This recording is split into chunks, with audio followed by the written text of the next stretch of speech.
We've always been on a quest for knowledge as people. And we've always wanted to understand ourselves better, how we think, how we make decisions, how we improve our world. And I think the origins of AI are part of that quest. Today, we're going back to the beginning to try to understand just what AI is and how it works. It's AI 101. Welcome back to a new episode of Raising Kids in the Age of AI, the podcast from AI EDU Studios in collaboration with Google. I'm Dr. Eliza Pressman, developmental psychologist and host of the podcast Raising Good Humans. I'm Alex Catron, founder and CEO of AI EDU, a nonprofit that helps students get ready to live, work, and thrive in a world where AI is everywhere. Today in the pod, we have two AI experts and parents with us to help. Maya Kulycky, VP of Strategy and Operations for Google Research, and Chief Operating Officer of Google DeepMind, Lila Ibrahim. They're going to help us see the shape of AI, from its origins to its future, and best practices, and going over some of the different types of tools that are available. This is just what I need, honestly. But before we hear from Maya and Lila, I have a few questions that I think are so basic, but we never really define them. And I like to have things defined. So I'm going to start with just what actually do we mean when we say AI? So AI can mean a lot of different things. It's a relatively broad term. In its simplest form, it's technology that allows machines and computer systems to perform tasks that typically require human intelligence. Things like learning, problem solving, decision-making, perception, and understanding language. Okay, and these are terms I hear, but I have no idea what they are. LLM? Okay, so an LLM is a large language model. And so basically it's a computer program. It's trained on massive amounts of data. And we're talking billions and billions of pages from books, articles, websites, forums. And you take that data and you process it with literally the most powerful supercomputers in the world. You add a little bit of refinement from human feedback, and you get this incredible tool. We call it a model, and it can generate all kinds of content and engage with you in natural conversational English. Got it. That makes sense. But then what's generative AI? Generative AI is a little bit broader. It includes large language models, but it also includes tools that can create art, images, video from text. You can kind of use them interchangeably. If someone's talking about generative AI or large language models, more or less they're talking about, the same broad set of capabilities. Okay, so now I feel ready to dive in. Who are our AI 101 instructors?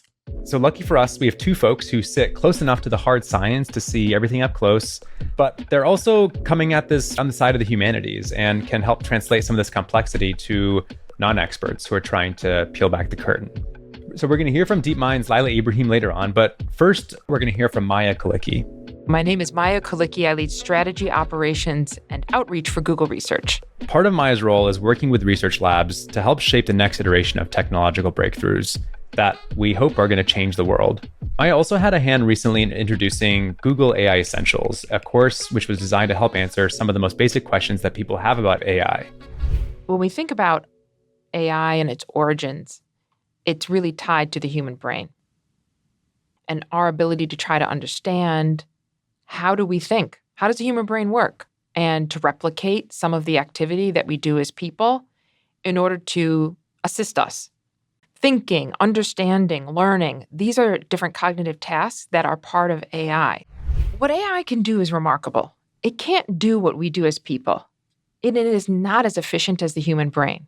The human brain is a remarkable, beautiful organ that runs off very little energy. That's why people have wanted to find something similar to it, since the dawn of time. It is exceptional and unique. But we've created some tools that have some aspects that are shared with the human brain, and we are very, very grateful for it. They allow us to share information and to understand things as people using our brains much better than we did in the past, and to get to mutual understandings more quickly too. I always encourage people to go and experiment with large language models and see how they can be used in their lives to make their lives easier. It certainly makes my life easier. I'm a parent, and I have two lovely kids, ages 13 and 15, who would be cringing right now if they knew that I was mentioning them. I'll tell you some of the personal miseries that AI has eliminated from a very, very basic point of view. So if my kids, for instance, would ask me for a jacket. I want a jacket. I want a red jacket. Okay, I'm going to search for a red jacket, and I have to type in, I'm looking for a red jacket. And then, the conversation goes like, well, what kind of jacket? Oh, it's a puffer jacket. Okay. And that's not that color red. It's a different color red. Okay. I mean, we're 15 minutes in, and we're still looking for this jacket.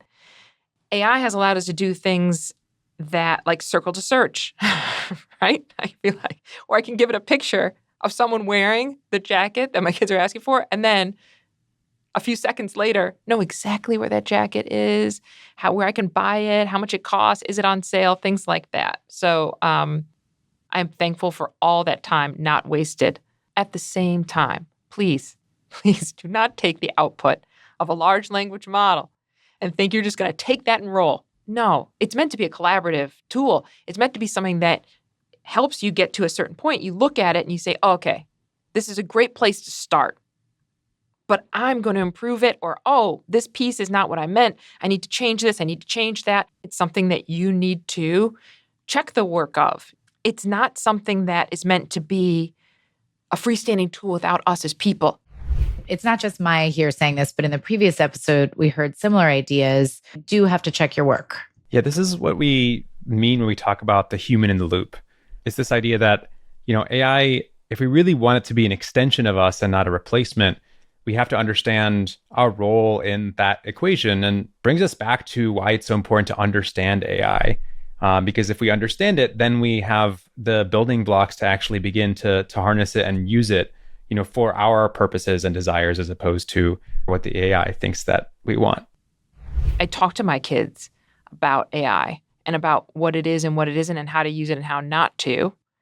And the guardrails that I want them to have around the technology. I think the most important thing for kids to have is their humanity. Hold on to the exceptionalism and the beauty of what we are as people and what we can create, and use these tools to do it. Be thoughtful about it. Pursue your dreams. But they're your dreams, right?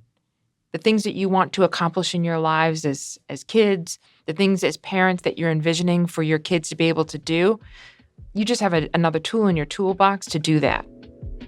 Use it with caution. Make sure kids are educated about what AI is, and make sure that they understand the limitations of AI, and then let them walk into their own exceptionalism as people. I love what Maya said about the human brain. It's so cool to hear someone in technology acknowledge that this is irreplicable. And so I think we need to keep on having these conversations and modeling how beautiful this human brain is, and hold on to our humanity and emphasize that with our kids, that this is not a freestanding tool. Yet it's not intuitive. It's simultaneously one of the coolest aspects of language models, the fact that you get this, very human-like experience. You're essentially, it feels like you're having a conversation, and it's actually hard to get past that into what's really an abstraction of almost like a compression algorithm for the entire internet. So to put it more basically, the AI is guessing how a human might answer your question, or how an expert might answer your question. But it's actually a lot of statistics that's happening in the background, statistics that we don't even fully understand. It's beguiling even to the experts. And so, one of the biggest challenges that we have as educators and as parents is, how do we kind of pierce through some of that? If you're feeling confused, you're in good company. There was actually a study a couple of years ago, and it basically listed a bunch of everyday instances where we know AI is used. Things like wearable fitness trackers, chatbots, product recommendations, like spam identification, music recommendations. And only a third of respondents were able to identify that AI is used in all of those examples. So this is a relatively widespread problem that Wow. people are kind of flying blind, as it were. Yeah. And what it means is that there's still so many of us that are using AI regularly and don't even realize that it's AI. So if there's just one thing that you can leave this podcast with, is this curiosity about, when you're using technology and it feels like magic, kind of like really asking yourself what might actually be happening behind the scenes. And once you understand that this isn't magic, but actually just some fancy statistics that's happening in the background, it leads you to the next question, which is, what is my role in using this technology so that I'm not, purely beholden to, what the statistics think I should be doing or what the answers should be. Does that make sense? Yeah, I actually, dare I say, feel like I have my bearings and I want to go a little deeper and understand the bigger potential of AI. But I also want to understand a little bit more about what kind of work is going into building these models safely and responsibly. I think that's kind of on a lot of our minds. So we're really lucky to hear from our next guest. I'm Lila Ibrahim. I'm Chief Operating Officer of Google DeepMind. We do a lot of work around the research of AI and bringing that into the world. And part of that will be through large language models, through products like Gemini. But we also use AI to apply to some of the world's most challenging scientific problems. Lila was brought on as DeepMind's first chief operating officer in 2018, and she has spent more than 3 decades in the tech industry. Today, in addition to overseeing their day-to-day operations, Lila's work focuses on impact and responsible innovation.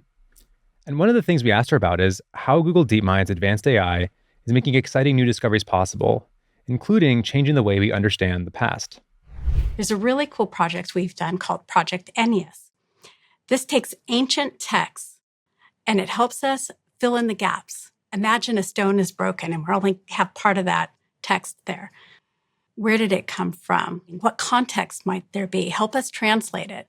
So imagine now historians being able to use artificial intelligence to help us unlock understanding of the past, something that we thought might not have been possible. Another area that we've applied AI is to something called protein folding. Our advanced AI system called AlphaFold was a breakthrough discovery. Actually, it got the Nobel Prize last year. First time ever in history that the Nobel Prize has been awarded for the application of AI. And it helps you predict the 3D structure of a protein and interaction with small molecules. But why is that important? Imagine being able to understand diseases better and then come up with better therapeutics or break down industrial waste or figure out how to grow some crops better resistant to disease. This is all possible now with the help of our advanced AI system called AlphaFold. What's really been transformational about this is we have over 2.5 million researchers in 190 countries using this technology, as simple as a Google map search, using this database for free to advance scientific discovery and create a better future for us all. When Google DeepMind was founded, at the center of everything was this belief that we had to do this responsibly. It's because we thought this could be such transformational technology. And transformational technology requires exceptional care. That means everything from our early stages of research to how we do the development, what our governance models are internally, and even how we deploy it. So just to give some specifics, like our advanced AI system, AlphaFold, before we released it, we worked with dozens of researchers to say, is this safe to release? How do we need to think about it?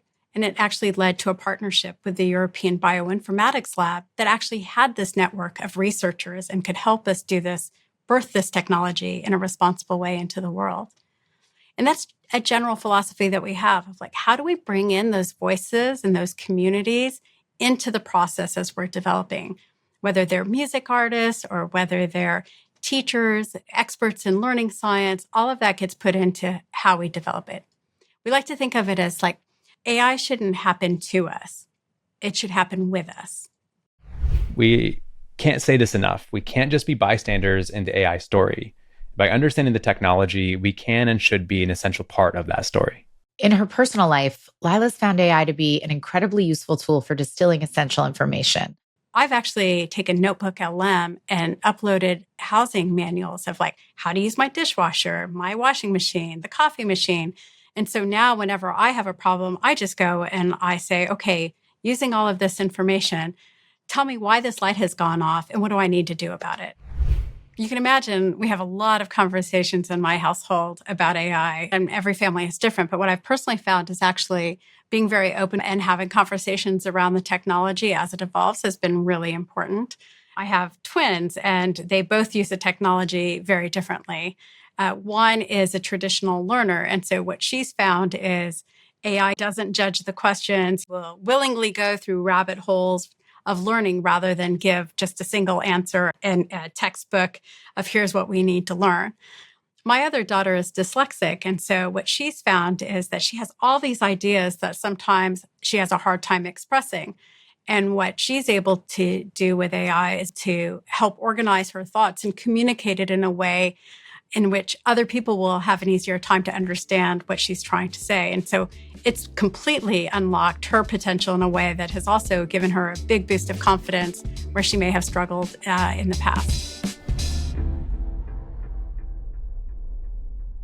All right, Elisa, we've talked to two very impressive members of the Google team that are working on this. And one thing that stands out to me is they're also learning sort of as they go. Like they're not presenting as if they have all the answers. And a lot of the descriptions and examples they've given were really examples of where they're experimenting. But it all really comes down to, again, this idea of AI happens with humans, not to humans. And, collaboration and really harnessing it is at the center of it. Yeah, I mean, it's definitely more transparent. It's not yet translucent for me. But one of the things that I'm also just kind of wondering is like when I think about research, like we have so many questions all the time. Like, can I input data into AI and tell them what kind of analysis to do? Like these kinds of things kind of excite me because that saves so much time. So I'm definitely curious about that. I've certainly never used AI in this way, but I'm kind of growing alongside this podcast because I'm learning about how I might use it in the future. So if you still have questions, you want to learn more, you can check out some of our resources at aiedu.org. And you can also just spin up Gemini and start, asking some questions yourself, including some of the ones that were asked here. My guess is that Gemini is going to have some really compelling and solid answers.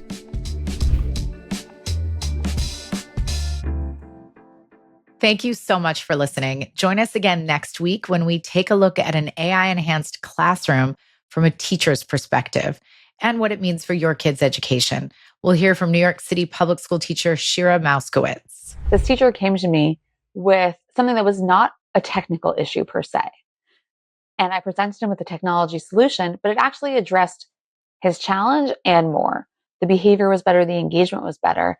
His scores were actually higher. You'll also hear from Google's Jenny Magera. Jenny's the global head of education impact at Google and a former classroom teacher herself. It's giving me that feedback. It's almost like I'm the head coach of a Big Ten football team, and I've got like all the other assistant coaches in my ear telling me like, hey, you need to go over here. Hey, let's, pause this lesson and regroup because they're not getting it. We need a timeout.